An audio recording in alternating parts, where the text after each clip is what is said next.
네, 2026년 국방 예산은 65조 8,642억 원, 전년 대비 7.5%가 늘었습니다. 미래전에서 반드시 승리하는 스마트 강군을 육성하겠다, 이런 의지를 담았다고 하는데요. 오늘 디펜스 프라임은 국방 예산 중에서도 특히 군사력 건설에 쓰이는 방위력 개선비를 집중 분석하겠습니다.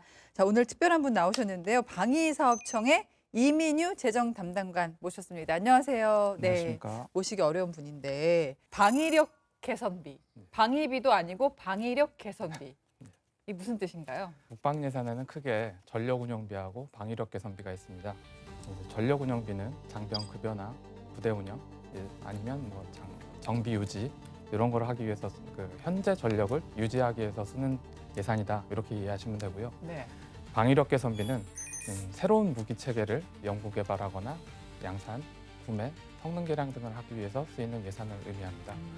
그래서 이제 방위력 개선비는 미래 전장 환경에 대비하기 위한 군사력 첨단화의 어떤 척도라고 볼 수 있고요. 네. 예, 그래서 이 방위사업청에서 예산을 직접 편성하고 있고 전체 국방 예산의 약 30% 정도를 차지하고 있습니다. 일종의 사람으로 치면 우리가 뭐 책을 읽거나 운동을 했을 때 바로 돈이 되는 건 아니지만 자기 개발을 해야 되잖아요. 네.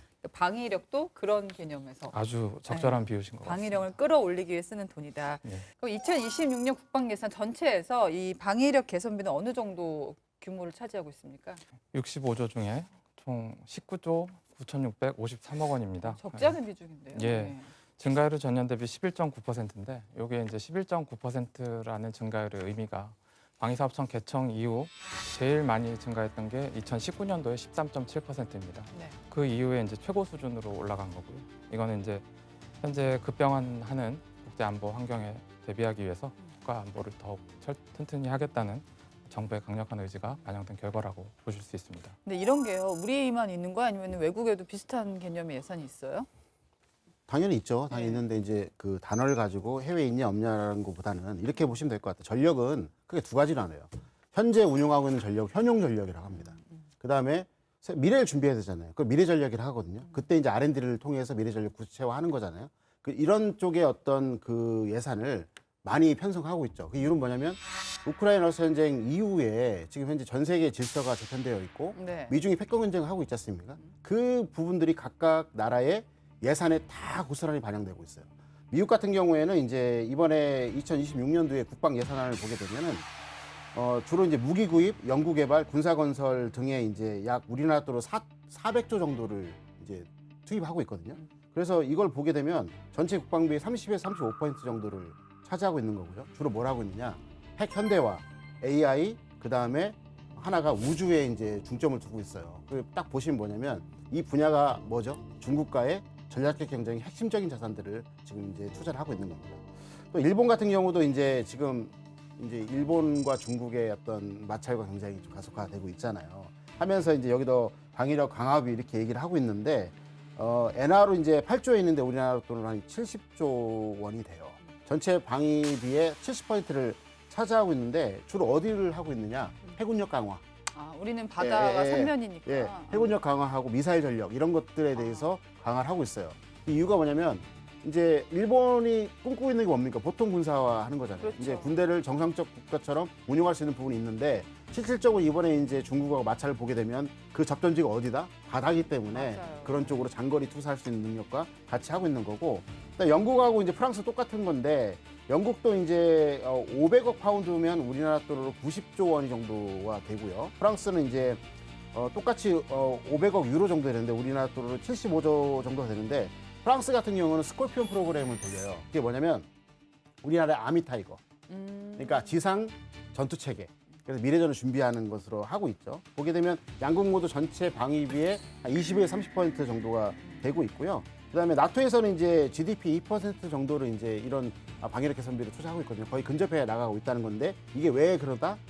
우크라이나 전쟁 때문에 그 불똥이 어디 뜰지 모르기 때문에 네. 자강을 하고 있는 모습을 하고 있는 거고요. 그다음에 중국은 이제 공식적인 발표를 믿을 수가 없겠죠. 예, 믿을 수가 왜 없는데 그래요? 약 한 410조 정도를 하고 있는데 이게 전년 대비 7% 정도가 증가하는 겁니다. 왜냐하면 네. 여기는 회색지대 전략을 쓰기 때문에 민간 분야에서 똑같이 투자를 하거든요. 이중 목적으로 활용하기 때문에 이걸 우리가 가늠할 수가 없는 부분입니다. 그렇죠. 어디까지가 예, 예. 국방인지. 이 숫자에 우리가 속으면 안 된다. 그리고 특히 어디를 집중하고 있다? 로켓군과 해군력. 왜? 미국과의 전략적 경쟁에 대비하기 위해서 이렇게 보면 되고요. 러시아 같은 경우에는 이제 13조 루블인데 우리나라 또 20조 원 정도가 돼요. 근데 특히 미사일과 드론 R&D의 비중을 높이고 있는데 이유가 뭐냐면 올해 11월에 언론에는 잘 안 나왔지만 러시아가 무인체계군을 창설했어요. 무인체계를 전문적으로 운용할 수 있는 육군, 해군, 공군 이어서 무인체계군이 나온 거예요. 거기서 이제 나와 있는 루비콘 부대 이런 것들이 있거든요. 그게 뭐냐? 루비콘 부대는 뭐냐면 우크라이나에 있는 드론 부대를 전문적으로 찾아내서 이제 격멸시키는 부대예요. 드론 부대예요. 그러니까 여기 들어가려고 하게 되면 탐지부터 무력화까지 엄청나게 많은 기술 개발이 들어가야 되잖아요. 네. 거기에 지금 현재 거의 올인하고 있다. 이 정도로 보면 될 것 같습니다. 네, 방위력 개선비가 저는 이렇게 들려요. 자강비. 네. 네, 자강비라고 들리는데 그러면 여러 전력이 있잖아요. 지금 예. 다른 나라들 예를 들어주셨는데 우리는 어떤 전력을 강화하는 데 많이 써요? 예. 올해 방위력 개선비의 편성 중점은 크게 저희가 5가지 정도로 볼 수 있는데요. 첫 번째는 한국형 삼축체계 강화입니다. 삼축 체계? 네. 이는 우리나라에 현존하는 가장 큰 위협인 북한의 핵 미사일 위협에 대응하기 위해서 우리 국민의 안전을 최우선적으로 보장하기 위한 예산이고요. 두 번째는 이제 AI 유무인 복합 체계 전력 증강입니다. 예, 첨단 기술이 적용된 AI 기반의 다기능 고효율 전력을 확보해서 우리 무기 체계 질적 우위를 확보하기 위한 그런 예산 투자입니다. 예, 세 번째는 하이로 믹스 전력인데요. 예, 고성능의 하이테크 첨단 무기하고 일반 무기 체계의 어떤 균형적 맞춘 전력 증강을 하기 위한 그런 예산입니다. 네 번째, 특히 이 부분이 좀 중요한데요. 국방 R&D 역량 확보입니다. 예, 미래 전장 환경 변화에 선제적으로 대응하기 위해서 네. 4차 산업혁명 기술에 기반한 국방 전략 기술 개발에 집중 투자하는 것입니다. 예, 다섯 번째는 요즘 또 방산 수출이 한참 이슈가 되고 있는데 방산 수출 고도화입니다. 예, 방산 수출 4대 강국 진입을 목표로 이제 방산 수출 기업들의 어떤 수출 경쟁력을 강화하고 그리고 세계 방산 시장에서의 우리 방산의 입지를 공고히 위한 그런 예산들입니다. 한국형 삼축 체계 말씀하신 그 관련 예산이 크게 늘었습니다. 일단 현재 우리 군이 운영하고 있는 한국형 삼축 체계 전력을 좀 한번 구성이 어떻게 되는지 짚어주시죠. 네, 전년 대비 21.3%가 증가했거든요. 그러니까 이게 8조 8,387억 원이니까 역대급이죠. 근데 이게 현재 정부의 어떤 뭐랄까 의지를 담고 있는 것도 있고 미중 패권 경쟁 가운데 있는 나라로서 우리도 자강을 해야 되지 않습니까? 그런 어떤 의지들이 다 반영된 걸로 볼 수가 있는 건데 아까 이제 제가 추가적으로 설명 좀 드리자면 우리 국가에는 국가의 안보와 이제 뭐랄까 경제를 이제 발전시키기 위해서 국가 전략 기술 12가지가 있어요. AI 양자 이런 것처럼. 그러면서 국방부에는 뭐가 있냐면 국방 전략 기술이 있어요. 국방 전략 기술도 10가지가 있는데 그게 뭐에 다 초점이 되어 있냐면 북한의 핵 WMD를 이제 그거를 견제하고 무력화시키는 데 다 집중이 되어 있는 돈입니다. 핵 WMD를 제거하는 그 국방 전략으로부터 실질적으로 가시화된 게 뭐다? 삼축 체계인 거예요. 3가지가 있는데요. 그게 뭐냐면 킬체인. 맞으면 개멸적인 타격을 입기 때문에 우리가 이거를 사전에 조기에 탐지 추적해 가지고 북한의 핵미사일 같은 발사 징후를 확인한 다음에 발사 원점을 그것을 공세적으로 이제 제거하겠다라는 작전 개념이고요. 두 번째, 그럼에도 불구하고 북한이 쏠 수가 있잖아요. 쏘게 되면 우리가 다층으로 해가지고 미사일 방어를 하겠다. 그게 뭐냐면 한국형 미사일 방어 KAMD인 거고요. 그다음에 마지막에 다 막으면 좋겠지만은 우리 영토나 영해에 떨어질 수가 있잖아요. 그렇게 되면 응징적인 보복을 하겠다라는 것들이 이제 대량 응징 보복 KMPR로서 우리가 미사일 전력, 그 다음에 이제 특수작전 부대 이런 것들이 있겠죠. 이런 식으로 해서 삼축 체계가 운영되고 있는 겁니다. 지금 한국형 삼축 체계 예산이 말씀대로 전년 대비 21.3% 증가했다는 거는 정말 역대급인 거예요. 진짜 배경이 뭐예요? 진짜 그렇습니까? 예, 한국형 삼축 체계 예산은 사실 2016년도에 처음 이제 편성이 되기 시작했고요. 항상 그 편성 이후에 항상 우리나라에서는 최우선적으로 투자하는 그런 전력입니다. 아, 그래요? 그래서 핵심 전력은 맞는데 이게 이제 방위력 개선 사업이 돈을 투자하면 바로 그의 효과가 나는 것보다는 약간 이게 시간이 걸리죠. 유격이 좀 있을 수 있습니다. 그러다 보니까 이제 연도별 예산의 증가율이 증가하거나 감소하는 것은 이 삼축 체계 투자 우선순위가 변동되었다 이런 의미는 아니고요. 삼축 체계는 항상 최우선이고 다만 이제 삼축 체계를 구성하는 사업 중에 이제 대형 무기 체계 사업들이 있습니다. 이런 무기 체계 사업이 언제 착수하는지 종료하는지 요거에 따라서 예산에 대해서는 조금 반영돼서 증감이 좀 있을 수 있습니다. 그래서 올해는 이제 KF21 등 우리나라 이제 항공전력을 대표하는 주요 사업들이 본격적으로 착수되는 그런 해다 보니까 예산이 좀 더 크게 증가했습니다. 킬체인 전력을 좀 짚어볼게요. 전술 지대지 유도무기 우레를 전력화했습니다. 우레를 전력화하면 어떤 역량이 더 강해질까요? 우레라는 것은 이제 무기 체계명으로 KT짐이라고 하거든요. 근데 우리나라 같은 경우에는 좀 지리적으로 우리가 약점이 하나가 있어요. 그게 뭐냐면 수도권. 그러니까 우리나라 서울을 포함한 수도권이 이제 휴전선에 너무 가까이 있는 거죠. 그래서 그걸 알고 북한의 입장에서는 권위주의 국가나 공산주의 국가에서는 포병을 전쟁의 신이라고 하잖아요. DMZ 북방 지역에다가 엄청나게 많이 이제 배치를 해놓고 이걸 가지고 이제 초전에 승기를 잡기 위해서 전략적으로 이제 활용을 하고 있는 부분이죠. 그런데 그거를 우리가 공군력이라든가 탐지 능력이 세기 때문에 그걸 어떻게 놓냐? 갱도화 시켜놓고 있잖아요. 그다음에 또 이제 기동화 시켜서 신속하게 쏘고 빠지고 하는 그런 부분이 있는데 그런 것들을 이제 실질적으로 우리가 다 잡으면 좋겠지만은 그런 부분의 한계가 여태까지 존재했었다는 겁니다. 지난 이제 12월 16일 날 전술 지대지 유도무기 KT짐이 전력화 완료 판정을 받았기 때문에 이런 것들이 어떻게 되면 그 위협을 이제 줄일 수 있다는 거죠. 어떻게 본다면 킬체인의 하나 요소가 될 수도 있겠지만 무슨 말이냐? 파괴력이 세고 그다음에 정밀 유도가 가능하기 때문에 우리 이제 수도권을 누리는 이제 수도권 북방 지역에 있는 북한에 있는 방사포라든가 그다음에 장사정포라든가 그다음 갱도포병들을 이제 기존에 있는 어떤 그 전방 분단에 있는 K9과 같은 그런 이제 그 포병 화력과 섞어서 쏘게 된다면 결국에는 우리 한반도 특히 우리 그 수도권으로 넘어오는 그런 화력들을 이제 일거에 제거할 수 있다. 그런 측면에서 전략적 함의가 있는 것이고요. 네. 물론 이 무기 체계 같은 경우는 전술적 수준과 작전적 수준에 연관해서 이제 배치되어 있는 어떤 그런 무기 체계이지만 실질적 효과는 전략적 이상으로 갈 수밖에 없다. 왜? 현재 우리 수도권의 입장에 보게 되면 북한군의 어떤 포병 위력이라는 것은 변하지 않는 상수가 됐기 때문에 네. 그런 측면에서 큰 의미가 있는 것이죠. 그러니까 수도권을 방어한다는 그 개념, 이거를 이제 업그레이드하는 걸 넘어서 더 진화하는 부분이 있는데 일단 사거리랑 관통력도 늘리고요. 또 차량에 탑재할 수 있는 우레, 차량에 탑재하는 네. 거예요. 이 우레를 개발하고 있다던데요. 예, 25년에 전력화 완료된 전술 지대지 유도무기를 기반으로 해서 사거리와 관통력이 확대되고 생존성과 작전 지속 능력을 높인 차량 탑재형 전술 지대지 유도무기 2를 지금 현재 개발하고 있습니다. 예, 기존의 전술 지대지 유도무기는 고정형 진지에서 운용이 되다 보니까 아무래도 적에게 노출될 확률도 높고 공격받을 확률이 높은데 이걸 이제 차량 탑재형으로 하다 보면 기동성도 좋아지고 이제 은폐가 쉬워져서 적으로부터 공격받을 가능성이 굉장히 낮추는 그런 효과가 있습니다. 또한 이제 관통력도 기존의 철근 콘크리트 기준에 해서 기존의 2배 이상으로 향상되는 그런 개발을 지금 추진하고 있습니다. 예. 자, 이제 KF21 얘기를 좀 해보겠습니다. 이게 킬체인의 핵심 전력이 이제 미래 공중 우세를 책임질 전투기인데요. KF21 양산 또 인도를 했다는 소식은 우리 군의 킬체인을 완성하는 데 있어서 매우 상징적인 장면입니다. 올해부터 40대가 공군에 인도가 돼요. 예. 대단한데요. 어떤 성능들이 업그레이드 됐을까요? 이 KF21은 이제 전투기 대수를 늘리는 차원을 넘어서서 한국형 킬체인 수행 능력을 실질적으로 굉장히 업그레이드 시키는 그런 효과가 있습니다. 첫 번째로는 국산 개발 A사 레이더를 장착하고 그리고 항전 장비를 우리 자체적으로 개발해서 업그레이드 해가지고 탐지와 추적 단계를 굉장히 좀 강화를 할 수 있습니다. 그래서 이는 다수 표적을 동시에 탐지, 추적하고 그 네트워크 기반의 공중 작전을 가능하게 하는 그런 의미를 부여합니다. 네. 예, 두 번째는 그 킬체인의 핵심 전력이라고 할 수 있는 장거리 공대지 유도탄이 있습니다. 이게 지금 개발이 되고 있고 곧 KF21에 장착돼서 운용될 예정입니다.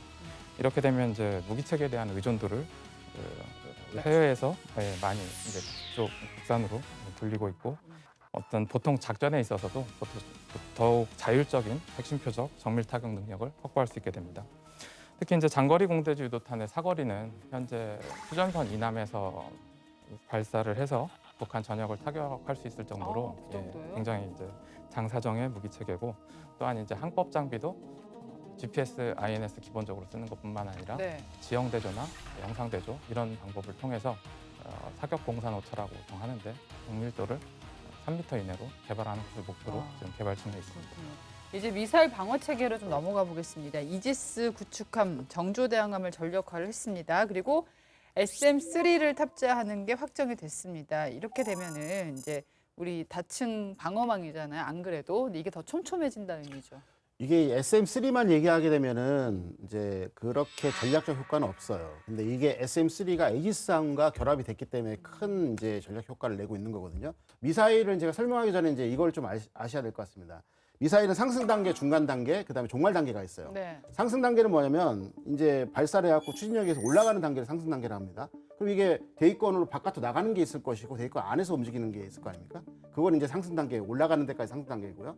그다음에 대기권 바깥 나가면서 다시 재진입하기 전까지 중간 단계를 하고요. 그다음에 대기권 안에서도 이 추진력에서 간성으로 비행을 하면서 이 떨어지기 전까지 가는 것들을 중간 단계라 하는 겁니다. 그리고 이제 종말 단계를 말씀하신 것처럼 대기권에 다시 진입을 할 때 관성 비행을 하고 이제 목표로 하강할 때 이거를 종말 단계라고 하고 있거든요. 그럼 여기에서 있는 SM3는 어디냐? 부분적인 이제 그 중간 단계와 그 다음에 그 종말 단계를 커버를 할 수 있는 부분이 되는 거예요. 기존에 이제 그 KMD의 종말 단계는 요격 고도가 40에서 150km인 사드에 의해서만 이제 북한의 ILBM과 ICBM을 이제 요격할 수 있도록 의존했다면 네. 수단이 하나 생기는 거죠. 이게 왜 중요하냐면 그런 것들이 대부분 다 지상에서 있는 요격 장비였단 말이에요. 근데 이게 이지스함에 달리게 되면서 해상에서 그 해상에서 보게 되면 결국에는 SM3가 이제 결국에는 중간 단계를 활용을 하고 SM6 같은 경우도 또 이제 해상에서 쏠 수가 있기 때문에 종말 단계를 하고 있지 않습니까? 예. 그럼 또 이제 이지스함의 특징이 뭡니까? 레이더. 그다음에 이제 초연결 네트워크, 위성에 연결해서 하는 거기 공간적인 때문에 장애가 그렇죠. 아예 없는 거네 거의. 우주 지상과 빼곤 없네. 그렇죠. 우주 빼곤. 지상과 해상에서 네. SM 이제 3를 이제 싣고 있는 SM3와 6를 싣고 있는 이지스함이 연계가 되기 때문에 그렇죠. 결국에는 다연역 차원에서 KMD가 확장됐다는 의미가 되는 겁니다. 그래서 이 포인트가 가장 전략적이고 우리가 세부적으로 보게 되면 각각에 있는 단계를 계속해서 다층화시킨다는 측면에서 우리의 입장에서는 KMD가 고도로 이제 전략화됐다. 그다음에 우리의 어떤 전술적 운영에서는 전략화됐다. 이렇게 판단할 수 있는 것이죠. 우리 군의 이제 대량 응징보복 전력 중에 가장 치명적인 카드로 꼽히는 게 특수작전 부대가 적 중심까지 가운데까지 침투하는 겁니다. C-130H 그 수송기가 작전의 핵심 플랫폼인데요. 이게 방위력 개선비가 투입이 된단 말이에요. 그러면 이 성능도 업그레이드가 되겠죠. 예. 어떤 부분에 좀 중점을 두고 개량이 이루어질까요? 아시는 것처럼 북한은 이제 방공 그 체계가 굉장히 발달을 했습니다. 여기에 이제 작전을 하기 위해서는 상당한 그 항법 장비, 생존 장비 이런 것들이 필요합니다.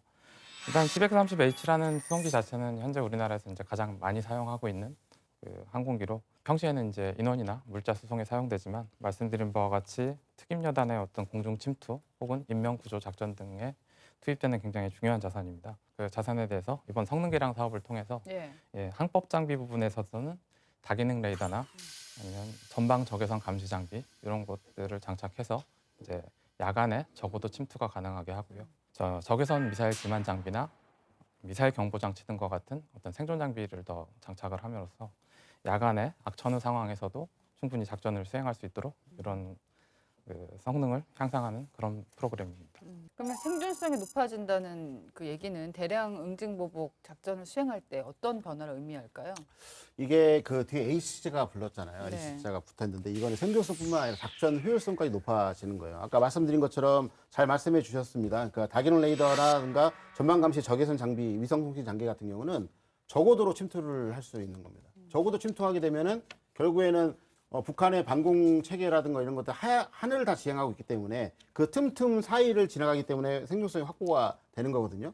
그다음에 또 이제 이게 생존성 확보가 되면서 성공률이 높아지잖아요. 그러니까 이 작전 효율성이 높아졌다는 하는 겁니다. 또 그리고 동시에 뭐 고출력 레이저를 발사하는 이제 그 적의 미사일 시커를 방해하는 어떤 그런 장비들과 미사일 접근 경보 장비 그다음에 생존 관리 컴퓨터가 있다는 것들은 생존을 더 확대시켜 주는 거고요. 강화시켜 주는 건데 특수작전에서는 제일 중요한 게 뭐냐면 상대적 우세를 달성해야 된다는 의미가 있어요. 상대적 우세가 뭐예요? 상대적 우세가 예. 뭐냐면 미국의 제9대 특수전 사령관이 이제 윌리엄 H. 맥 레이블이라는 사람이 있습니다. 그래서 이분이 2차 세계대전 이후부터의 특수작전 8건을 다 확인을 해가지고 거기에서 분석을 한 다음에 상대적 우세라는 어떤 그런 개념을 창출을 해내요. 그게 뭐냐면 특수작전 부대는 적의 전략적 중심으로 들어갈 수밖에 없다. 그렇기 때문에 그 성공 확률을 높이기 위해서는 작전 개시 후에 대담한 행동을 연속적으로 이어나가면서 적에게 취약지대를 넓혀가고 나한테 우월성을 확보해야 된다라는 겁니다. 상대적 이제 우세 달성 개념이 되게 중요한데 이게 계획 단계에서도 있고요. 준비 단계에서도 있고요. 그다음에 이제 실행 단계가 있는데 실행 단계에서는 뭐냐면 설정된 명확한 목표를 향해서 신속하게 정밀 타격하여 기습을 달성해야 된다라고 되어 있어요. 그렇게 되려면 내가 원하는 지역으로 내 주도권을 확보하면서 생존성을 확보한 상태에서 빨리 들어가고 빨리 나와야 돼요. 그게 하는 것들이 퇴출 자산과 침투 자산이라는 겁니다. 그래서 그 측면에서 CH 그 이제 C130에 H를 붙인 이유는 뭐냐면 그것들을 더 빨리 할 수 있도록 할 수 있는 수단을 더 고도화시켰다는 거죠. 그렇기 때문에 이번에 어떤 이런 시도는 단순하게 뭐 생존력과 이런 걸 하는 걸 차원을 넘어서요. 결국엔 우리 특수작전 부대의 상대적 우세 능력을 향상시키기 위한 어떤 전략적 효과를 이제 가미한 것으로 볼 수 있는 겁니다. 네. 삼축 체계의 지휘 통제 능력을 뒷받침할 기반 전력도 강력해집니다. 자, 항공 통제기, 항공기가 아니고 항공 통제기예요. 이거를 넉 대 추가 도입하는데요. 지금도 있을 거잖아요. 예. 이걸 더 도입하는 배경이 있습니까? 예, 현재 북한 미사일과 항공 전력을 감시하고 아군 공군 전력에 대한 항공 통제 임무를 수행하기 위해서 미국 보잉사의 공중 조기 경보 통제기 E-730 필사의 4대를 운용하고 있습니다. 하지만 최근에 이제 과중한 임무에 따른 과부하하고 이제 노후화에 따른 잦은 정비 소요가 발생하면서 이를 해소하기 위해서 신형 조기 경보 통제기 4대를 추가 도입하기로 했습니다. 이번 사업으로 해서 2032년까지 총 8대를 보유하게 되면 한반도 전역에 대한 24시간 감시 가능한 정보 감시 정찰 체계를 구축하게 됩니다. 네. 제가 보니까 항공 통제기 추가 도입하는 거는 보니까 미국이 제안한 거더라고요. 예. 예, 글로벌 6,500이 예. 선정이 됐는데 이건 국산화가 안 돼. 예, 뭐? 저희 아직 기술력으로는 네. 사실 국산화할 기술이 없다고 할 수는 없지만 네. 저희도 충분히 뭐 가능은 하지만 어쨌든 무기 체계에 있어서 경제성도 무시를 못하는 빠르게 거기 때문에 드릴 수 있는 것으로. 예, 빠르게 네. 보다 저렴한 비용으로 들어오려면 네. 예, 구매가 현지로는 더 적합하다고 그럼 판단했습니다. 기존에 쓰던 거는 E737 이름이 피스아이더라고요. 예, 그러니까 이거 4대, 네, 이제 새로 들어오는 것에서 8대가 되는 거죠. 네, 그러면은 그렇습니다. 뭐 실제 작전 운용 측면에서 어떻습니까? 2배가 더 확장되는 겁니까? 그 이상일까요? 저는 2배 이상이라고 생각하고 있습니다. 네. 왜냐하면 저희가 4대가 있다 그래서 4대가 동시에 작전을 하는 것은 아니고 뭐 한 대는 정비대기, 한 대는 교육, 한 대는 실제 작전 이런 식으로 이제 돌아가면서 운용을 하게 됩니다. 네. 돌아가면서 운용을 하게 되는데 4대가 있을 때는 이제 우리나라 동서부 한 지역에만 작전이 가능한데 8대가 들어오게 되면 2대 이상이 동시에 작전 투입이 가능해지면서 예, 동서부 지역 다 커버를 하면서 우리나라 전역에 대한 커버가 가능해집니다.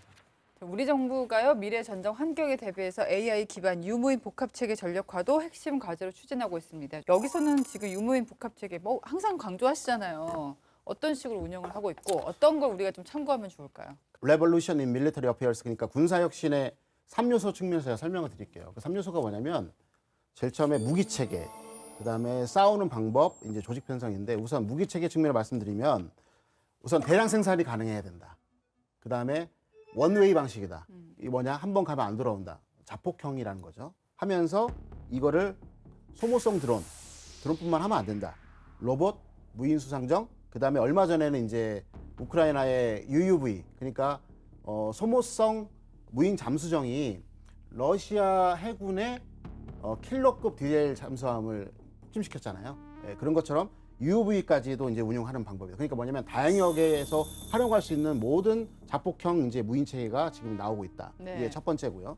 두 번째는 싸우는 방법에서는 뭐냐면 이 우러 전쟁이 4년 동안 지속이 됐어요. 지속되다 보니까 사람이 엄청나게 많이 죽잖아요. 그러니까 너무 많은 사람이 죽다 보니까 이게 정치적인 부담이 되기 시작한 거예요. 그렇기 때문에 전투원의 생명을 살리기 위해서, 근데 전투원의 생명을 살리기 위해서는 비적적 전투를 해야 하고 원거리 전투를 해야 되는데 우리의 관념에서는 어떻게 되죠? 원거리 전투를 하게 되면 작전 효용성이나 전투 효용성이 떨어지잖아요. 근데 그거를 뭘로 극복했다?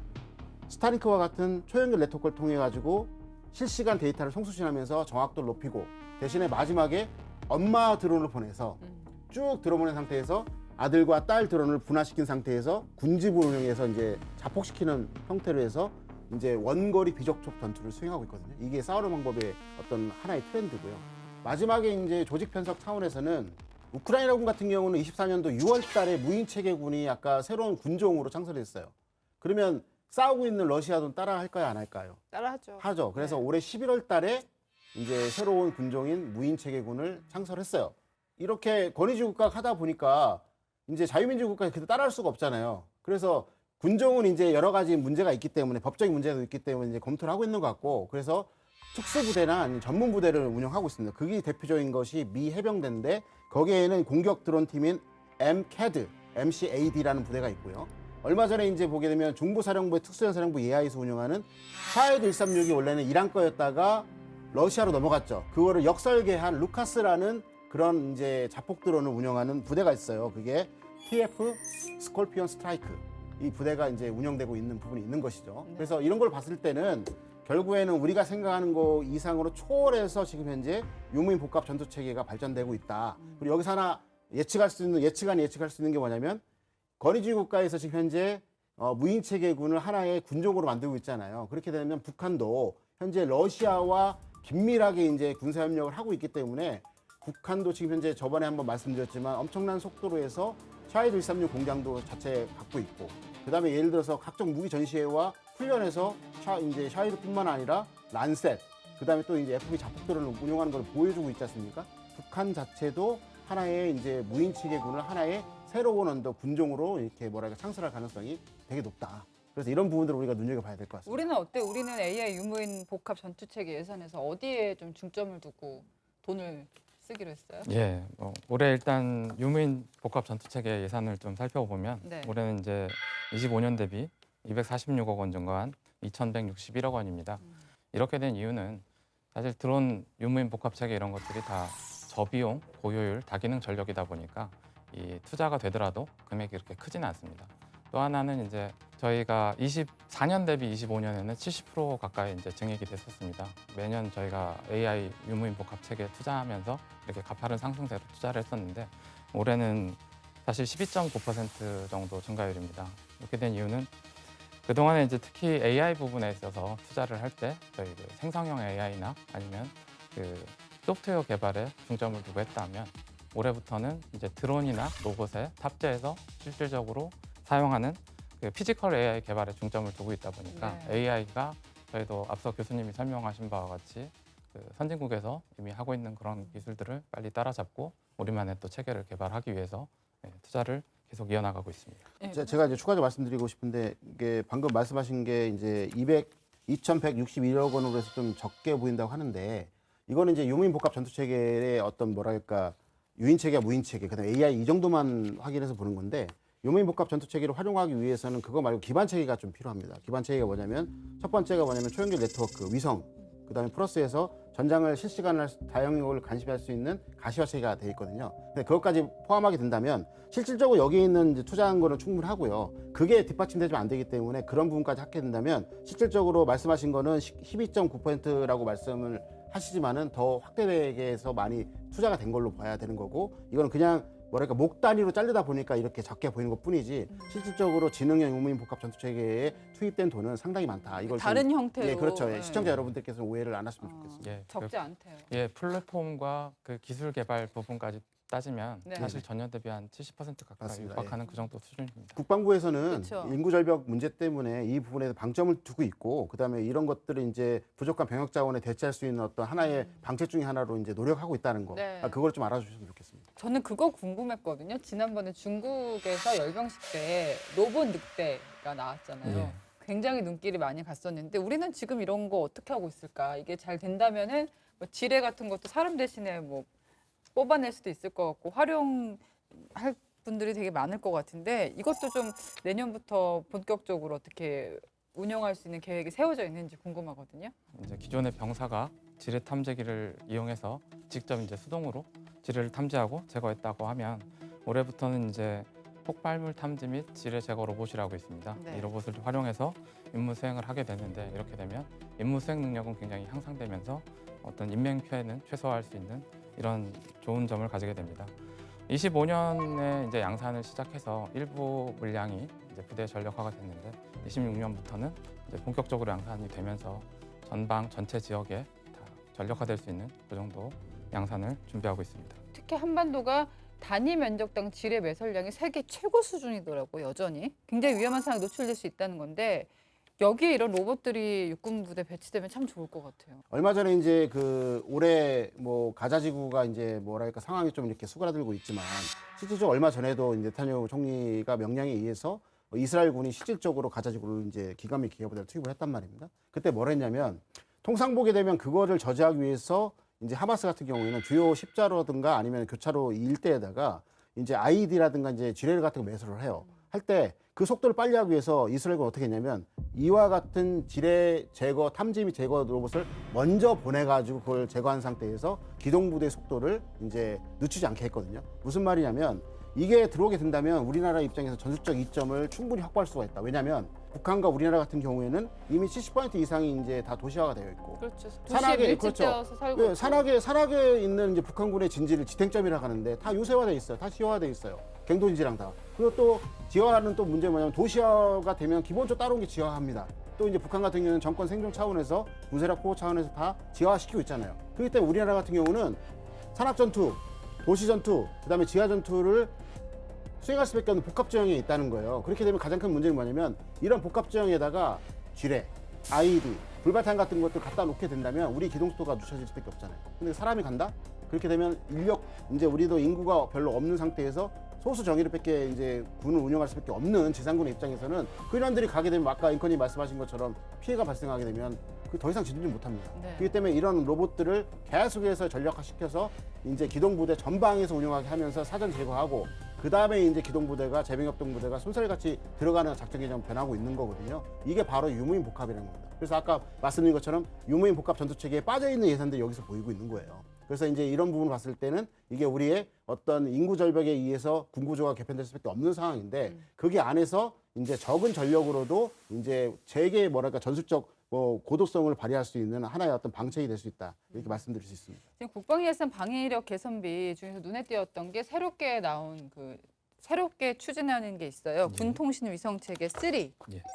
기존에 뭐 사실 군통신 위성 체계 있잖아요. 예. 이걸 더 끌어올린다는 얘기인가요? 뭐 말씀하신 것처럼 우주 분야에 이제 26년 신규 전력으로 군위성 통신체계 3 사업이 착수될 예정입니다. 기존에 운영되던 이제 군위성 통신체계 1과 2 사업이 있습니다. 근데 이제 군위성 통신체계 1이 26년 하반기 퇴역 예정인데요. 이 퇴역에 따라서 이 임무를 대체할 수 있는 군위성 통신체계 3를 준비하고 있습니다. 근데 이제 올해 하반기에 이제 퇴역한다고 말씀드렸는데 이렇게 퇴역을 하고 일정 기간 동안 이 위성 궤도를 사용하지 않으면 이 위성 궤도 사용권을 이제 반납해야 되는 상황이 생길 그래요? 수 있습니다. 예. 그렇기 때문에 위성 궤도하고 이제 주파수를 유지하기 위해서 2032년 10월까지 저희가 위성 발사를 해야 되는 상황이고요. 그래서 본 사업은 위성체 노후 교체 그리고 지상부 성능 개량 그리고 EMP 방어 능력을 보강하는 사업으로 32년 내 위성체 발사를 계획하고 있습니다. 예, 우리가 뭐 디펜스 프라임에서 우주 산업도 상당히 많이 다뤘었는데 지금 2020년 아나시스2 군통신 위성 발사를 벌써 이제 한 5년 됐어요. 네네. 이거 이후로 세계 10번째로 군전용 위성 보유국이 됐단 말이에요. 네네. 현대전에서 군 위성이 갖고 있는 그 중요성이 어마어마하죠. 절대적이죠. 예. 이제 모든 군사 활동은 이렇게 보시면 됩니다. 감시 결심 대응 이렇게 이어진다. 그것만 외워도. 예, 적보다 먼저 보고 먼저 결심 먼저 때리면 이기는 거예요. 전술이 뭐 전투든 작전이든 전쟁이든 그렇게 하기 위해서는 가장 중요한 게 뭐냐면 상시 소통이 돼야 돼요. 이 소통이 된다는 게 뭐냐면 무전뿐만 아니라 데이터라든가 이미지, 뭐 영상, 전파 이런 것들이 다 실시간대 소통이 돼야지만 내가 만약에 여기 지점에서 적을 발견했습니다. 근데 5분 후에 화력이 떨어진다고 하게 되면 이 지점에 적이 그대로 있을까요? 아니잖아요. 근데 그런 것들을 확인하기 위해서는 내가 말하자마자 여기 떨어질 수 있도록 실시간 데이터를 송수신할 수 있는 게 필요한 겁니다. 그렇기 때문에 이제 그런 통치체계가 상당히 중요한 거고요. 이거에 대한 어떤 그 실질적인 사례가 뭐냐면 우크라이나가 지금 스타링크를 그다음에 원앱을 써가지고 보여주고 있지 않습니까? 약체인 우크라이나가 4년 넘게 강군이 이제 러시아를 뭐 이기지는 못하고 있지만은 선전하고 있고 이제 그거를 나라를 이제 빼앗기지 않은 이유가 이런 스타링크의 어떤 그 실시간 데이터 송수신 능력이 어느 정도 역할을 하고 있는 부분이거든요. 그래서 이런 부분들에 대해서 우리가 강조할 필요가 있고요. 이제 저번 달로 인해서 4.25 사업이 끝났죠. 5개 5IS가 이제 우리 궤도를 돌면서 계속 바라보고 있지 않습니까? 그리고 또 이제 이어서 이제 큐브 위성들이 몇십 개가 들어가면서 촘촘하게 이제 그런 부분들을 이제 감시할 거 아니에요. 그래서 우리가 선타 주기를 빠르게 하면서 결국에는 북한을 하여금 우리가 전술적 작전적, 전략적 우위에 설 수밖에 없는 상황이 발생한다는 겁니다. 그렇기 때문에 이 사업은 상당히 중요한 부분이고요. 그래서 제가 좀 말씀드리고 싶은 건 뭐냐면 아까 32년 이렇게 말씀하셨는데 저는 또 박차를 가해서 더 빨리 해야 된다 이거를. 네, 더 빨리 해야 된다. 계속 우리는 예산 책정에서 계속 내년도 또 편성하셔가지고요. 계속 더 빨리 해가지고 1년, 2년 줄여가고 빨리빨리 해서 올리는 방안이 최선의 방책입니다. 네. 네, 새롭게 추진하는 또 다른 사업으로는 공중급유기 추가 도입이 있습니다. 우리 공군은 2019년에 전력화된 공중급유기죠. 시그너스를 비롯해서 현재 총 넉 대를 운용하고 있는데요. 자, 공중급유기 전력 확대해야 되는 가장 핵심적인 이유는 뭘까요? 우리나라 가장 동단인 독도를 기준으로 말씀드리면 지금 독도에 만약에 유사시 상황이 생겨서 작전을 해야 된다 그러면은 독도 상공에서 작전을 1시간 정도 할 수 있는 항공기는 우리나라 보유한 전투기 중에 가장 이제 항속거리가 길고 작전 시간이 긴 F-15K 정도가 있겠습니다. 이 항공기는 그래도 작전이 그나마 가능한데 지금 주력기를 쓰고 있던 F-16이나 F-35 그리고 앞으로 전력화될 KF-21 같은 경우에는 독도 상공 작전이 굉장히 좀 짧습니다. 네. 이렇기 때문에 공중급유기를 도입해서 전투기나 수송기의 원거리 작전 능력을 가능하게 하는 이런 것들이 현대 공중작전의 어떤 필수적인 요소라고 볼 수 있겠습니다.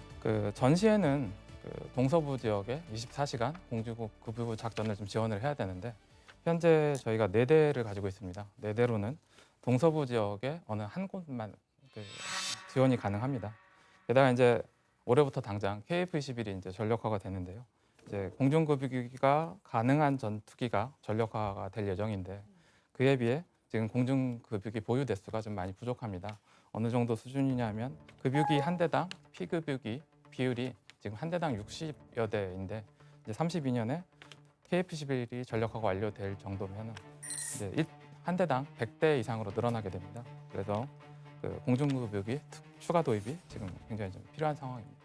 자, 대한민국의 글로벌 방산 4대 강국으로 도약하기 위해서는 세계 종합 업체, 그러니까 대기업을 뒷받침하는 중소기업이나 또 스타트업의 생태계를 단단하게 구축을 해야 됩니다. 지금 2026년 예산을 보니까 방산적 생태계 구축 예산은 전년 대비 6배 이상 파격적으로 증액을 했습니다. 돈을 많이 증액한 것도 굉장히 놀랍고요. 근데 미래선도형 방산 스타트업 육성 사업에 54억 원을 신설했다. 네. 여기서 중요한 것은 잘 발굴해야 되잖아요. 예, 그렇죠. 예. 기준이 있을까요? 예, 저희가 일단 이걸 한 번에 이렇게 딱 발굴해서 이렇게 지원하는 게 아니고 저희가 이제 단계적으로 좀 추진을 하고 있습니다. 1단계는 이제 잘 발굴하는데 이제 필요한 성장 로드맵 수립, 그리고 2단계는 이제 일반 사업을 하는 방산 업체들을 방산업체로 전환시키는 국방 전환 지원, 그리고 3단계는 자립 확장 지원이 되겠습니다. 26년에는 이제 45개 중소기업을 대상으로 해서 업체 심증 검토나 선행 연구 등을 통해서 좋은 업체가 선발될 수 있도록 하는 이런 성장 로드맵 수립을 지원할 계획입니다.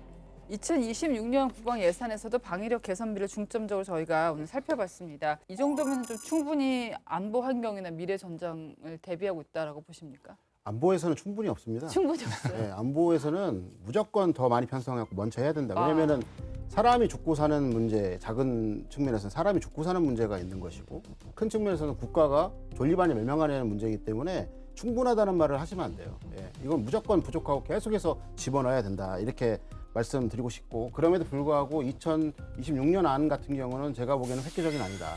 엄청나게 많은 어떤 수치를 봤을 때.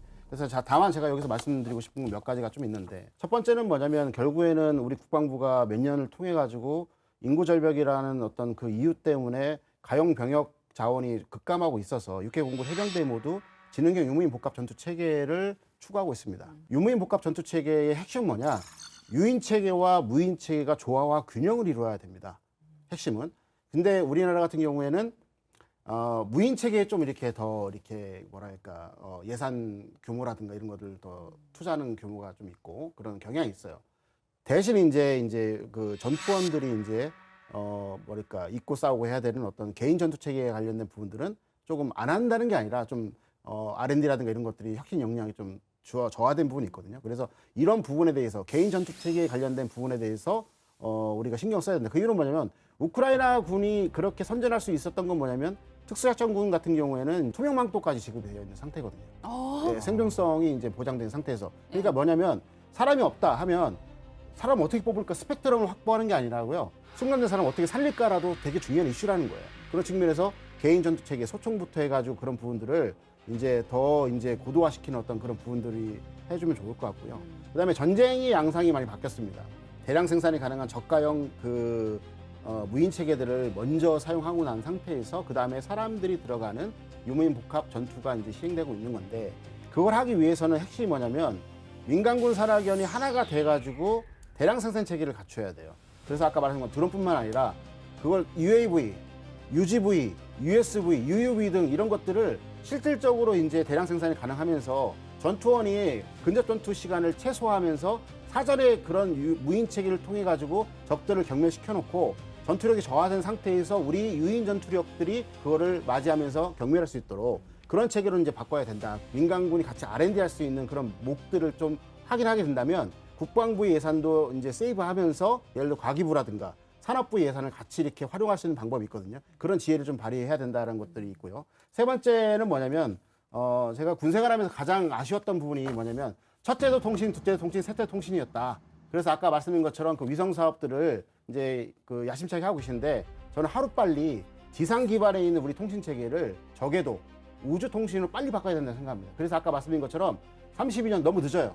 계속해서 보고를 해가지고 계속해서 푸시를 해서 그거를 1년, 2년 줄여가지고 30년도 이전까지는 모든 것이 완비가 돼가지고 실질적으로 지능의 유무인 복합 전투 체계가 실질적으로 전 세계에서 가장 활발하고 민첩하게 운영될 수 있도록 그런 통신에 대한 어떤 개선책도 좀 마련해 주셨으면 감사하겠습니다. 감사하겠습니다가 아니라 해라는 말이네요. 아, 예. 네, 명심하고. 청장님께 말씀 좀 예. 강력하게 부탁드립니다. 예, 방위사업청은 사실 이제 꽤 이제 역사가 되어가요. 네. 정말 다수의 무기 체계를 전력하면서 우리 안보에 있어서 든든한 버팀목이 되어 왔는데 이제 뭐 K방산 4대 강국을 가르면 골든타임이라는 말이 많이 나오고 있습니다. 앞으로 어떤 계획들 세우고 있을까요? 말씀하신 것처럼 방위사업청이 이제 2006년에 개청돼서 올해로 20주년이 됐습니다. 그동안 방위사업청은 육해공군, 해병, 국책부대 등 다양한 분야에서 사용하는 많은 무기 체계들을 전력화해 왔습니다. 국방사업의 통합과 전문성 강화 그리고 이제 K방산의 세계적 성장 기반 마련에 중점을 두고 일을 해왔는데요. 26년에는 이제 국방 환경 변화에 대비한 정예 군사력 건설이라든가 네. 그 K방산 육성 그리고 국방 획득 체계 혁신을 통해서 저희가 방산 4대 강국을 진입해야겠다는 그런 목표를 가지고 업무를 추진하고 있습니다. 이를 달성하기 위해서 국민 여러분들이 만들어주신 소중한 예산을 적시적소에 잘 사용해서 성과로 이루어질 수 있도록 최선을 다하겠습니다. 자, 오늘 디펜스 프라임의 2026년 국방 예산 중에서도 우리 군의 창과 방패를 만드는 방위력 개선비의 본질적인 가치를 좀 짚어봤습니다. 정말 말씀하신 대로 청렴결백하게 이 예산들이 이런 한 장 헛되지 않고 대한민국의 안전과 미래를 위해서 온전히 쓰인다면 얼마나 좋을까요? 우리 모두 응원을 해드리겠습니다. 오늘 저희가 준비한 내용 여기까지고요. 매주 금요일 밤 10시 KFN에서 여러분 찾아갑니다. 고맙습니다.